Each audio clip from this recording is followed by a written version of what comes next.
Good morning student, पीके study point की class YouTube channel पर आप सभी का स्वागत है। वीडियो को लाइक करें, चैनल को सब्सक्राइब करें और नेक्स्ट वीडियो का नोटिफिकेशन लेने के लिए जो है बेल आइकन को दबा दें। तो देखिए हम आगे चलते हैं। मैंने जो लास्ट वीडियो थी उसमें आपको दर्पण बताए थे, दर्पण के प्रकार बताए थे कि कितने प्रकार के दर्पण होते हैं। समतल दर्पण, उत्तल दर्पण, अवतल दर्पण समझाए थे। अब इस वीडियो में हम थोड़ा सा आगे चलते हैं और ये जानकारी प्राप्त करते हैं कि जो दर्पण से संबंधित परिभाषाएं हैं वो कैसे निकाली जाती हैं। संबंधित परिभाषाओं का मतलब जो दर्पण है, दर्पण में हमें कुछ पॉइंट लेने हैं, कुछ पॉइंटों का पॉइंट आउट करना है और उनके बारे में परिभाषाएं बनानी है, क्योंकि हमें जो आगे इसमें पढ़ाई करनी है, वो आगे चलना है, उसके लिए कुछ पॉइंट माने जाते हैं। उन पॉइंटों को कैसे डिफाइन करेंगे हम, तो इसके बारे में हम इस पॉइंट में, इस जो हमारी वीडियो है इसमें हम इसके बारे में जानकारी प्राप्त करेंगे। ठीक है, तो आइए देखते हैं। देखिए मैंने लास्ट वीडियो में भी आपको एक गोला बनाया था, कहा था कि ये गोला मान लीजिए कांच का खोखला गोला है, या यह क्या है, ये एक गोलीय कोष है। अगर हम इसका कोई हिस्सा काट कर अलग कर लेते हैं और उसकी एक साइड पॉलिश करते हैं, उस हिस्से की एक साइड पॉलिश कर देते हैं, चाहे उभरी हुई सतह पर कर दें, चाहे दबी हुई सतह पर कर दें, तो हम इसे क्या कहते हैं, दर्पण कहते हैं। हम इसे दर्पण कहते हैं। लेकिन अब दर्पण से भी संबंधित कुछ परिभाषाएं हमें निकालनी है। उससे पहले मैं थोड़ी सी बात आपको और बता देता हूं। क्या, अगर ये कोई गोला है, मान लीजिए कोई गोला खींचे तो इसका केंद्र होगा कहीं ना कहीं। मान लीजिए इसका क्या है, ये इसका केंद्र है, सेंटर है इसका। यहां से मैंने एक दूरी यहां पर मिलाई,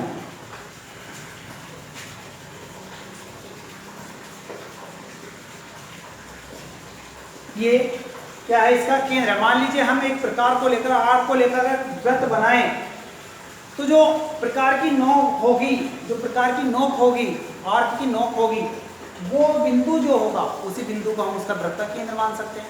तो यहाँ हमें उससे तो कोई मतलब नहीं है, लेकिन मैं इस गोले के बारे में आपको जानकारी दे रहा हूँ। क्या कि मान लीजिए इस गोले का केंद्र है और केंद्र को मैंने इसकी परिधि से मिला दिया एक लाइन से, तो ये क्या कहलाएगी, ये केंद्र है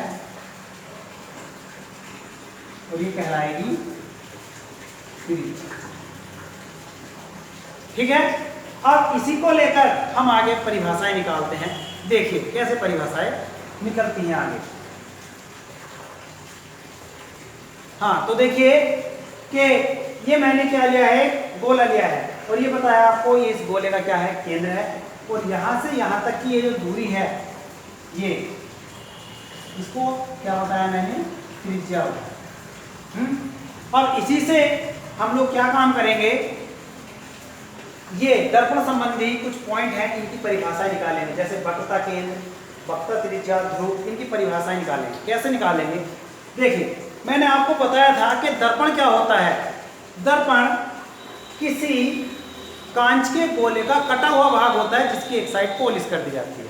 अब मान लीजिए मैंने इस कांच के गोले को दिखाया, मैंने इसकी एक साइड ये पॉलिश कर दी गई, ये पॉलिश हो गई है, और इसका जो शेष हिस्सा है मैंने ये काट के अलग कर दिया। तो देखिए क्या बन गया हमारा, ये दर्पण बन गया है, नहीं बन गया, दर्पण बन गया। कौन सा दर्पण बना, अवतल दर्पण। मैं अवतल दर्पण से आपको ये सारी परिभाषाएं निकाल के दिखाता हूं कैसे निकलती है। देखिए ये केंद्र है, केंद्र को बोलते हैं इंग्लिश में सेंटर। अब यहां पर हमसे पूछा है वक्रता केंद्र, तो ये जो है एक प्रकार का वक्र बना हुआ है। क्या बना हुआ है, एक प्रकार का वक्र बना हुआ है। तो अब इस वक्र का केंद्र क्या होगा, देखिए हम सर्किल है, कोई वृत्त है या गोला है, उसका अगर हम कोई सा भी हिस्सा काट लें, कभी भी उसका केंद्र नहीं बदलेगा। कहाँ का, उसका केंद्र जहां है वहां का वहीं रहेगा अभी भी। तो हम परिभाषा कैसे बनाएंगे, क्या कि वक्रता केंद्र की, कि कांच के गोला, वो दर्पण जिस कांच के गोले का कटा हुआ भाग होते हैं, ये दर्पण है ना, तो एक कांच का गोला था पहले कंप्लीट, तो दर्पण जिस कांच के गोले का कटा हुआ भाग होते हैं, कांच के गोले का कटा हुआ भाग है, उसका केंद्र, ये इसका केंद्र है ना सेंटर, तो उसका केंद्र ही वक्रता केंद्र कहलाता है। उसका केंद्र ही वक्रता केंद्र कहलाता है। किसका वक्रता केंद्र? दर्पण का वक्रता केंद्र। अर्थात दर्पण का वक्रता केंद्र क्या हुआ? जो कांच के गोले का केंद्र था वो दर्पण का वक्रता केंद्र हो गया। तो हम यही से इसकी डेफिनेशन बन गई क्या कि दर्पण जिस कांच के गोले का कटा हुआ भाग होते हैं उसके केंद्र को ही वक्रता केंद्र कहते हैं। वक्रता केंद्र इंग्लिश में बोलते हैं इसे centre of the curvature. Centre of the curvature वक्रता केंद्र कहते हैं। ऐसे इसकी डेफिनेशन बनाई जाएगी। नंबर 2 अगला है वक्रता त्रिज्या। अब वक्रता त्रिज्या की परिभाषा कैसे बनाएंगे हम? हमें ध्यान केवल गोले को रखना है और ये जानना है कि गोले से ही हर चीज बनी है। जब दर्पण गोले से बना है तो परिभाषाएं भी इसकी गोले से ही बनेंगी सारी की सारी। देखिए वक्रता केंद्र। अब वक्रता केंद्र के बाद आई वक्रता त्रिज्या। गोले की त्रिज्या क्या थी? परिधि को हम मिला रहे थे किससे? केंद्र से। ये इसकी त्रिज्या थी, तो इसकी ही त्रिज्या को हम वक्रता त्रिज्या बोलेंगे। कैसे बोलेंगे? देखिए दर्पण, ये दर्पण है। दर्पण जिस कांच के गोले का कटा हुआ भाग होते हैं उसकी त्रिज्या को ही वक्रता त्रिज्या कहते हैं। दर्पण जिस कांच के गोले का कटा हुआ भाग होते हैं उस कांच के गोले की जो त्रिज्या है, ये कांच के गोले की त्रिज्या को ही वक्रता त्रिज्या कहते हैं। ऐसे इसकी परिभाषा बनेगी वक्रता त्रिज्या की। समझ में आई? एक बार और देख लेते हैं। दर्पण जिस कांच के गोले का कटा हुआ भाग होते हैं उसकी त्रिज्या ही वक्रता त्रिज्या कहलाती है। आगे देखते हैं। अगला पॉइंट हमें लेना है क्या? ध्रुव। ध्रुव, ध्रुव को इंग्लिश में बोलते हैं पोल। ध्रुव क्या है? ये देखिए हमारा ये दर्पण का एक कटा हुआ भाग है, ये गोले का कटा हुआ भाग है जिसको हमने नाम दिया है क्या? ये दर्पण है। इस दर्पण का जो मध्य बिंदु है ये, जिसे मैंने लिखा है P से लिख दिया है इसे, चाहे तो इसे हम साफ कर सकते हैं। इसे P से लिखा है ये। तो दर्पण का जो मध्य बिंदु होता है, ये दर्पण का क्या है? मध्य बिंदु। तो दर्पण का जो मध्य बिंदु होता है उसी को हम क्या कहते हैं? ध्रुव अथवा पोल कहते हैं। तो ध्रुव क्या हुआ? दर्पण का मध्य बिंदु। आगे मुख्य अक्ष। अब मुख्य अक्ष की परिभाषा निकालते हैं। मुख्य अक्ष क्या हुई? मतलब इसमें जो मेन अक्ष है इसकी, उसको क्या नाम देंगे? अक्ष तो कई खींची जा सकती है।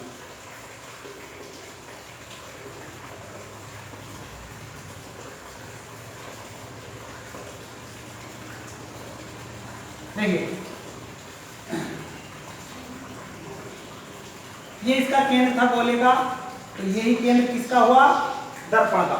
अब हमें मुख्य अक्ष की परिभाषा निकालनी है, तो हम यहां से निकालेंगे। ये तो हुआ इसका वक्रता केंद्र, वक्रता केंद्र दर्पण का, और ये हुआ ध्रुव। यहां से परिभाषा बनाइए मुख्य अक्ष की। क्या? ये जो अक्ष मैंने खींची है ये दो बिंदुओं को मिला रही है। देखिए एक P को और एक C को, यानी कि ये कह सकते हैं कि C को P से मिला रही है, P को C से मिला रही है, दो बिंदुओं को मिला रही है। तो यहीं से परिभाषा बना सकते हैं क्या कि मुख्य अक्ष क्या है? दर्पण के ध्रुव को, दर्पण के ध्रुव को वक्रता केंद्र से मिलाने वाली रेखा, दर्पण के ध्रुव को वक्रता केंद्र से मिलाने वाली रेखा। ये देखिए आगे तक मिला के चली गई है। दर्पण के ध्रुव को वक्रता केंद्र से मिलाने वाली रेखा क्या कहलाएगी? मुख्य अक्ष कहलाएगी। तो ये मुख्य अक्ष की परिभाषा हो गई कि दर्पण के ध्रुव को वक्रता केंद्र से मिलाने वाली रेखा मुख्य अक्ष कहलाती है।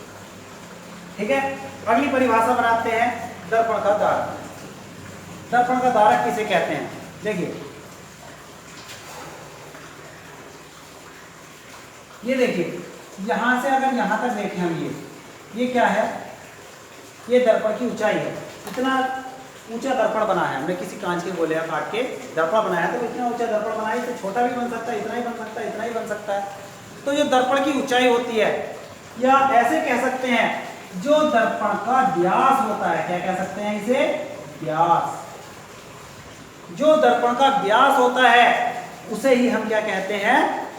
उसको हम कहते हैं दर्पण का दारक। जो व्यास होता है इसकी या कुल ऊंचाई होती है इसकी, वो क्या कहलाता है, दर्पण का दर। देखिए जो अभी हमने परिभाषाएं बनाई थी, अब उसको मैंने बोर्ड पर जो है लिख दिया है। जैसे कैसे बनाई थी, देखिए गोला खींच के बनाई थी ना, आपको अभी समझाया था, तो ऐसे ही ने लिखा है, उस गोले के केंद्र को जिसका दर्पण कटा हुआ भाग होता है दर्पण का वक्रता केंद्र कहलाता है। ठीक है, ऐसे ही वक्रता त्रिज्या की परिभाषा लिखी है, उस गोले की त्रिज्या को जिसका दर्पण कटा हुआ भाग होता है उसे दर्पण की वक्रता त्रिज्या कहते हैं। ऐसे ही वक्रता त्रिज्या की परिभाषा हो गई। अब ध्रुव की समझाइए, जैसे मध्य बिंदु की, ऐसी ये हो गई। दर्पण का मध्य बिंदु दर्पण का ध्रुव कहलाता है। मुख्य अक्ष, इसकी परिभाषा कैसे समझाई थी अभी, दर्पण के ध्रुव को वक्रता केंद्र से मिलाने वाली रेखा, यानी कि वक्रता केंद्र और ध्रुव दोनों को जो रेखा मिला रही है उसको क्या कहते हैं हम, दर्पण की मुख्य अक्ष कहते हैं। आगे है दर्पण का धारक, दर्पण के परावर्तक तल के व्यास को दर्पण का धारक कहते हैं। ये परिभाषाएं अभी आपको समझाई थी मैंने गोला बनाकर। इसका स्क्रीनशॉट ले लेंगे पूरे का एक बार, और स्क्रीनशॉट लेकर के नीचे का थोड़ा सा देखेंगे, और दो परिभाषाएं हैं।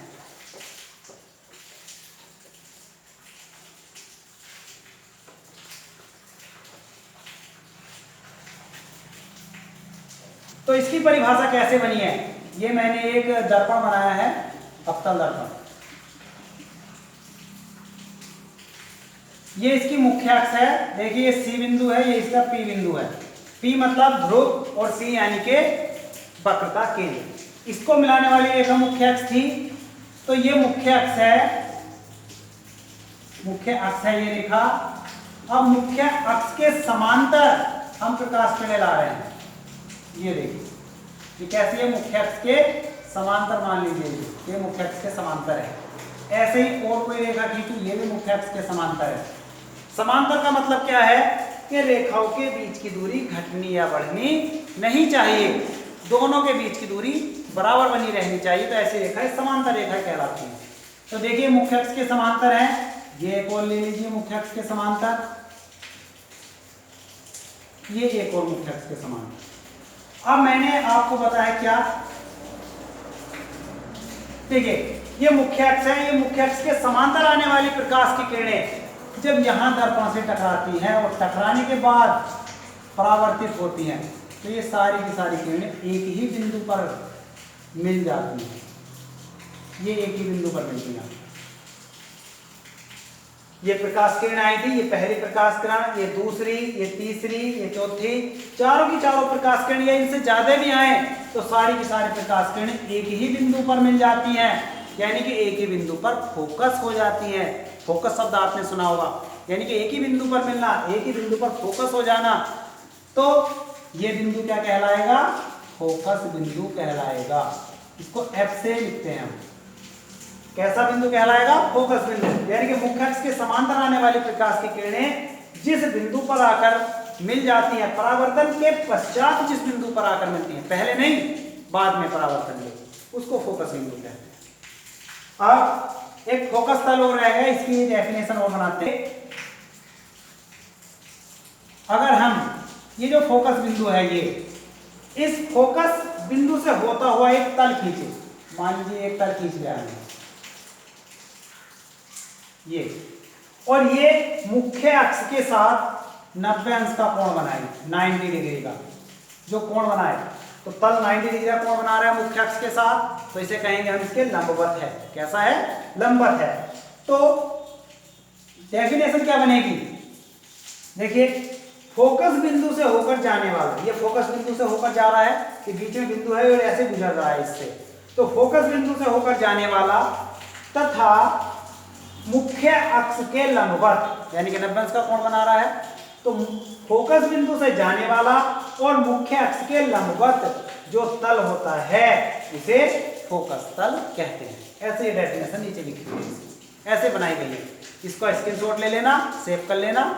धन्यवाद।